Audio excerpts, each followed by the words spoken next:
जरा सोचो, तुम्हारे आसपास के लोग अजीबोगरीब तरीके से मरने लगे हैं और कोई नहीं जानता कि यह सब कैसे हो रहा है। कुछ ऐसा ही होता है। हमारी आज की कहानी में कहानी की शुरुआत होती है अमेरिकन सॉफ्टवेयर डेवलपर बेन और शॉन से, जो एयरप्लेन से रशिया जा रहे थे। अचानक उनके प्लेन की लाइट चली गई, पर जल्द ही सब ठीक हो गया और वह सुरक्षित मॉस्को पहुंच गए। यहाँ पर वह अपनी ऐप के लिए इन्वेस्टर्स से बात करने आए थे। उनकी ऐप किसी भी इलाके में हो रहे प्रोग्राम्स और पार्टीज को ढूंढने में मदद करती थी। जब वो इन्वेस्टर से मिलने जा रहे थे तो उन्होंने देखा कि 2 अमेरिकन लड़कियां उनकी ही ऐप का इस्तेमाल कर रही थी। आखिरकार वे इन्वेस्टर के ऑफिस पहुंच गए, पर वहां तो उनका साथी स्काइलर पहले ही इन्वेस्टर से बात कर रहा था। उसने बेन और शॉन की ऐप का आइडिया चुराकर अपने नाम से बेच दिया और उन्हें धक्के मारकर बाहर निकलवा दिया। बाद में शॉन और बेन क्लब में शराब पी रहे थे कि शॉन की नजर एक सुंदर सी लड़की पर पड़ी, पर वह तो स्काइलर के साथ थी। जल्द ही उन्हें वही लड़कियां दोबारा दिखाई दी जो उनकी ऐप यूज कर रही थी, और मौका देखकर वो उनसे मिलने पहुंच गए। उनका नाम एनी और नेटली था। वो चारों मिलकर पार्टी करने लगी कि अचानक क्लब की लाइट चली गई और सबके फोन बंद हो गए। शहर के लोग बाहर सड़कों पर आ गए और उन्होंने आसमान में पीले रंग का धुआं देखा। अचानक वह चमकने लगा और जल्द ही पीली रोशनी की छोटी छोटी बॉल्स जमीन की तरफ बढ़ने लगी। एक बॉल शॉन के ग्रुप के पास आ गई और सभी डरकर पीछे हट गए। यह रोशनी अब बिल्कुल थोड़ी थोड़ी दिखाई दे रही थी। एक पुलिस वाले ने अपने डंडे से उसे छुआ, पर अचानक रोशनी ने उसे खींचकर भस्म कर दिया। चारों ओर हाहाकार मच गया और जल्द ही कई रोशनी वाली बॉल्स ने सैकड़ों लोगों की जान ले ली। शॉन का ग्रुप और कई लोग दौड़कर क्लब में घुस गए, पर उस रोशनी ने सभी खिड़कियां तोड़ डाली। असल में रोशनी नहीं, बल्कि अजीबोगरीब जीव थे जिन्हें इंसानों को छोड़कर सब कुछ ग्रे दिखाई देता था। जल्द ही वो रोशनी सबको खींचकर भस्म करने लगी, पर अचानक किसी ने शराब में आग लगाकर बोतल उसकी ओर फेंकी और वह जीव पीछे हट गया। जल्द ही स्काइलर भी क्लब में घुस गया और फिर शॉन का ग्रुप छिपे हुए स्टोर रूम में पहुंचा। बाहर वो रोशनी बेरहमी से लोगों की जानें ले रही थी। अचानक कोई दरवाजा पीटने लगा तो नेटली ने देखा कि यह स्काइलर था। उसने स्काइलर को अंदर आने दिया और सभी कई घंटों तक अंदर ही छुपे रहे। यहां काफी खाना मौजूद था, जिस वजह से उन्हें कोई दिक्कत नहीं आई, मगर जल्द ही चिंता के मारे उनके बीच बहस छिड़ जाती थी। अब उन्हें यहां छिपे हुए 5 दिन हो गए और अब खाना खत्म होने ही वाला था। पिछले 27 घंटों से बाहर से कोई आवाज नहीं आई थी, इसीलिए उन सब ने बाहर निकलकर यूएस एम्बेसी तक पहुंचने का फैसला किया। बाहर उन्होंने देखा कि हर तरफ सन्नाटा था और हर जगह गाड़ियां खड़ी थी। वो यूं ही सड़कों पर आगे बढ़ने लगे, पर तभी अचानक उन्हें एक आवाज सुनाई दी। ये एक रशियन दादी थी, पर उसकी भाषा 5 में से किसी को नहीं आती थी। आखिरकार चलते चलते वह एक पुल तक पहुंचे जिसके उस पार यूएस एम्बेसी थी, लेकिन वो पुल बीच में से टूट गया था। अब वह चलते फिरते नदी को पार करने का रास्ता ढूंढने लगे। अचानक उन्हें रेड स्क्वायर पर एक पुलिस की गाड़ी दिखाई दी तो स्काइलर और दोनों लड़कियां पास ही में छुप गए, लेकिन बेन और शॉन दौड़ते हुए गाड़ी तक पहुंचे। उन्हें ट्रंक में से एक नक्शा और एक बंदूक मिली। तभी उन्होंने देखा कि एक कुत्ता किसी अदृश्य चीज पर भौंक रहा था और फिर अचानक ही वह जलकर भस्म हो गया। इससे सभी लोग बुरी तरह डर गए। स्काइलर और लड़कियां पास के मॉल में जा छुपी और बेन और शॉन गाड़ी के नीचे छुप गए। जल्द ही वह जीव गाड़ी के पास आया और उसकी रोशनी से गाड़ी का सायरन बजने लगा। वो गाड़ी के आसपास घूमा, मगर नीचे छुपे हुए इंसानों को नहीं देख पाया और चुपचाप वहां से चला गया। इसके बाद बेन और शॉन तुरंत दौड़कर मॉल में अपने साथियों के पास पहुंच उन्होंने देखा कि एक प्लेन यहां पूरी तरह क्रैश हो गया था। स्काइलर ने कहा कि उन्हें यहीं रुककर मदद का इंतजार करना चाहिए, पर बेन और शॉन ने कहा कि उन्हें जिंदा रहना है तो आगे बढ़ते रहना होगा। उन्होंने हिसाब लगाया कि यह जीव बिजली से घिरे हुए हैं, इसीलिए उनके पास आते ही बिजली से चलने वाले डिवाइसेस अपने आप जल उठते हैं। अब उन्होंने हर जगह से लाइट बल्ब्स इकट्ठा करके अपने गले में बांध लिए, ताकि जब भी वो जीव पास आ रहा हो तो बल्ब के जलते ही वह चौकन्ना हो जाए। इधर शॉन ने देखा कि बाहर के बल्ब जलने लगे थे, यानी वह जीव पास ही था, पर वह डर के मारे कुछ कर नहीं सका, वहीं जम गया। मगर वह रोशनी उसके पास से यूं ही गुजर गई। जब वो जीव दुकान में घुसा तो नेटली भागी नहीं। शॉन ने उसे खींचकर वहीं जम जाने को कहा। एक बार फिर से वो चीज उन्हें बिना कुछ कहे पास से गुजर गई। तब शॉन को समझ आया कि वह कांच के पीछे खड़े हैं और उस जीव की बिजली की किरणें कांच के आर पार नहीं जा सकती। शायद इसीलिए वो उन्हें नहीं देख पाया। इसके बाद वो मॉल से निकलकर जैसे तैसे यूएस एम्बेसी पहुंच बचे, पर वो बिल्डिंग पूरी तरह बर्बाद हो चुकी थी। दरवाजे पर हजारों गोलियां बिखरी पड़ी थीं। तभी स्काइलर को एक राइफल मिल गई। अब स्काइलर दरवाजे पर रखवाली के लिए रुका और बाकी सब अंदर की तलाशी लेने गए, पर वो बिल्डिंग पूरी तरह से खाली थी। फिर वह कंट्रोल रूम में पहुंचे, जहां उन्हें सारे मामलों की रिपोर्ट्स मिली। इस रोशनी के हमले के 3 मिनट तक दुनिया भर में खबरें आती रहीं और उनके मुताबिक ज्यादातर शहरों पर कब्जा हो चुका था और इंसानों के पास इस रोशनी का सामना करने के लिए कोई हथियार भी नहीं था। अंडरग्राउंड होने के अलावा और कोई चारा नहीं था। वहीं एक पिंजरे में एक रेडियो था और शॉन ने उसे ऑन भी किया, पर रशियन भाषा किसी को समझ नहीं आई।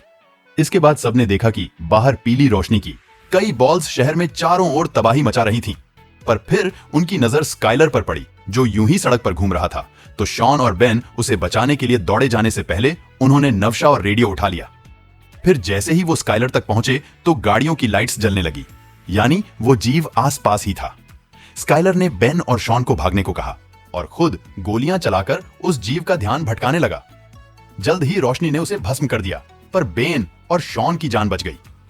बिल्डिंग में जाकर शॉन ने देखा कि थोड़ी दूर एक बिल्डिंग के कमरे में लाइट जल रही थी। किसी तरह छुपते छुपाते वह सब उस बिल्डिंग में पहुंच गए, पर अंदर घुसते ही वीका नाम की एक लड़की ने उन पर बंदूक तान दी। उन्होंने उस समझाया कि वह रोशनी के अमले से बचकर यहां तक पहुंचे हैं, जिसके बाद वीका उन्हें अंदर ले आई। उन्होंने देखा कि वह कमरा चारों ओर से मेटल से ढका हुआ था। वहां का मालिक सरग था, जिसने बताया कि उसने ये कमरा इस तरह से डिजाइन किया था कि यहां पर बिजली टिक नहीं पाएगी। इस तरह वह इन खतरनाक जीवों से बचे रह सकते हैं। वीका को रशियन समझ आती थी, इसीलिए शॉन ने उसे एक रेडियो मैसेज सुनाया। वीका ने उन्हें समझाया कि मॉस्को नदी के अंदर एक सबमरीन है और जितने भी लोग कल सुबह तक वहां पहुंच जाएंगे, उन्हें बचाकर एक सुरक्षित जगह पर पहुंचा दिया जाएगा। फिर सर्ग ने बताया कि सबमरीन को भी इसी कमरे की तरह तैयार किया गया है, जिससे वह रोशनी दूर रहे। अब उन सब ने मिलकर सबमरीन तक पहुंचने का फैसला किया। सबसे पहले वीका नेटली एनी बिल्डिंग में से जरूरत का सामान ढूंढने निकले। उधर सर्ग ने बेन और शॉन को अपनी बनाई माइक्रोवेव बंदूक दिखाई, जो उन जीवों के चारों ओर से बिजली की परत हटाने की ताकत रखती थी। जल्द ही उस जीव की नजर लड़कियों पर पड़ गई और वह बिल्डिंग में घुस आया। तीनों लड़कियां तुरंत कमरे की ओर भागी और ऐन वक्त पर अंदर घुस भी गई, पर जल्दबाजी में दरवाजा ढंग से बंद नहीं हुआ। अचानक वह जीव अंदर घुस गया और लड़कियां एक कांच के टेबल के पीछे छुप गईं। तभी ग ने अपनी माइक्रोवेव बंदूक से हमला करके उस रोशनी को फ्रीज कर दिया और बिजली के पीछे छिपा हुआ उसका चेहरा सबको दिखाई देने लगा। अब सबको समझ आ गया था कि ये अजीबोगरीब सी रोशनी असल में खूंखार एलियंस की थी, जो धरती पर इंसानों का नामो निशान मिटाने आए थे। बदकिस्मती से इसका असर कुछ ही पलों के लिए रहा और एलियन ने एक बार फिर से गायब होकर सर्ग को भस्म कर दिया। वहीं शॉन और बेन एक खुफिया रास्ते से भाग निकले। नेटली ने धमाके के लिए डीजल का टैंक तोड़ डाला और बेन और शॉन के पास पहुंची, पर एनी डर के मारे भाग नहीं पाई और उस एलियन ने उसे जलाकर भस्म कर दिया। उधर वीका सीढ़ियों से नीचे आ गई और अपने बाकी साथियों के साथ भाग निकली। जल्द ही उनके सामने रशियन पुलिस वाले आए, जो कि मेटल से पूरी तरह ढके हुए थे और उनके पास कई हथियार भी थे। अचानक लाइट्स जलने लगी तो उन्होंने एलियंस पर हमला बोल दिया। गोलियों, आग उगलने वाली मशीन और बॉम्ब्स के जरिए वो एलियंस को चोट पहुंचाने में कामयाब रहे। पुलिस वालों ने बताया कि वो एलियंस को डरा तो सकते हैं, पर मार नहीं सकते। तभी शॉन ने देखा कि एक ने अपने पीछे एक काला पत्थर छोड़ गया था, तो शॉन ने उसे अपने पास रख लिया। इसके बाद पुलिस उन्हें एक सुरक्षित जगह पर ले आई और सब ने एक दूसरे के साथ अपनी जानकारी बांटी। सबमरीन वाली बात सुनकर ऑफिसर ने कहा कि नदी बहुत दूर है और हर जगह एलियंस फैले हुए हैं, मगर वह चारों फिर भी सबमरीन तक पहुंचना चाहते थे। इसीलिए पुलिस वाले उन्हें वहां तक ले जाने को राजी हो गए। वो सब द्रेंस की सूंघ से गुजर रहे थे कि अचानक वहां एलियंस आ गए। अंधेरे में वह जैसे तैसे एलियंस से छिपने लगे, पर वीका एक पिलर के पास फंस गई। तब ने उसे धक्का देकर पटरी पर फेंक दिया, पर इस चक्कर में एलियन ने उसे पकड़कर भस्म कर दिया। इससे शॉन को काफी गहरा सदमा लगा, पर वह जैसे तैसे सुरंग से बाहर आ ही गए। आखिरकार वह नदी तक पहुंचे, जहां एक कश्ती में बैठकर वो सबमरीन को ढूंढने लगे।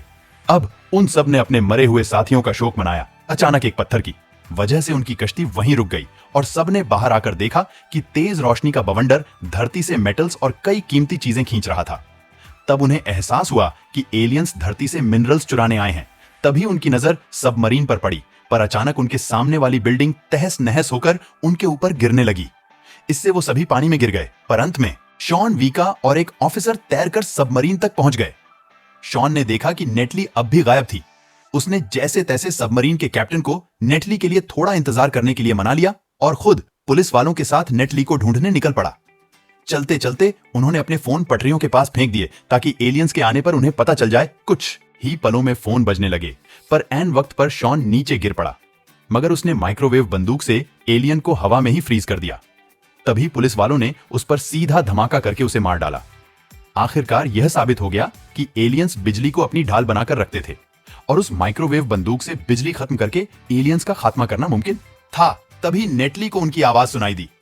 वो एक बस में छिपी हुई थी और अब शॉन उसे बचाने गया और पुलिस वालों ने जमीन पर पानी फेंक दिया ताकि माइक्रोवेव बंदूक का असर बढ़ सके। अब एलियंस पानी के पास जाने से डर रहे थे और अचानक वीका ने वहां आकर आग के धमाके कर दिए। पुलिस वालों ने माइक्रोवेव बंदूक चलाई तो पता चला कि वहां 3 एलियंस थे। आखिरकार जबरदस्त हमले करके उन्होंने एलियंस को खत्म कर दिया। उधर शॉन नेटली तक पहुंचा तो अचानक बस चलने लगी और पता चला कि बस में एक एलियन मौजूद था। शॉन ने उस पर बंदूक चलाई पर अचानक निशाना चूक गया।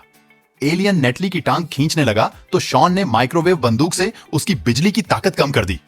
अब एलियन वहीं फ्रज हो गया। तभी शॉन ने काला पत्थर निकालकर सीधा एलियन पर दे मारा। जबरदस्त धमाके में एलियन मारा गया और बस भी रुक गई। आखिरकार सब वापस सबमरीन पर पहुंचे, पर पुलिस वालों ने वहीं रुककर अपने देशवासियों की रक्षा करने का फैसला किया। जल्द ही सबमरीन निकल पड़ी और नेटली ने अपनी मां का मैसेज देखा। तभी सबको रेडियो पर कुछ ग्रुप्स की खबर सुनाई दी जो मिलकर एलियंस का सामना कर रहे थे। सबमरीन में मौजूद सभी लोगों ने ऐसे ही ग्रुप्स के साथ मिलकर एलियंस के खिलाफ जंग में हिस्सा लेने का फैसला किया। अगर वीडियो पसंद आई तो लाइक कर देना और चैनल को सब्सक्राइब कर देना। तो मिलते हैं अगली वीडियो में। Thanks for watching.